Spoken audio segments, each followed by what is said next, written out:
আসসালামু আলাইকুম।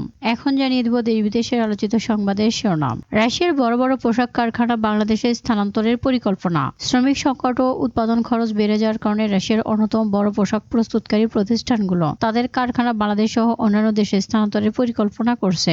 ভারতের পরিবর্তে থাইল্যান্ড গিয়ে খরচ করছে বাংলাদেশিরা। চিন্ময় দাসের আইনজীবী রবীন্দ্র ঘোষের ছেলেরা ভারতীয় নাগরিক। অনুমতি ছাড়াই ভারতীয় চিকিৎসকরা বাংলাদেশে চিকিৎসা করে যাচ্ছেন, বলেন ডক্টর রফিক। শত্রু ভেবে বন্ধুকেই এলোপাথারি গুলি করেছে উত্তর কোরিয়ার সেনারা।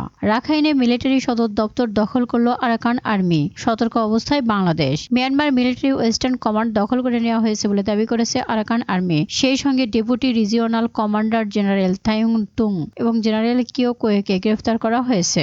এক বিবৃতিতে আরাকান আর্মির মুখপাত্র তথ্য জানিয়েছে, রাখাইন প্রদেশের পুরো ওয়েস্টার্ন মিলিটারি সদর দপ্তর দখল করে নেওয়া হয়েছে। গ্রেফতার করা হয়েছে ডেপুটি রিজিওনাল কমান্ডার জেনারেল থাং তুন এবং জেনারেল কিও কোয়েকে। সেই সঙ্গে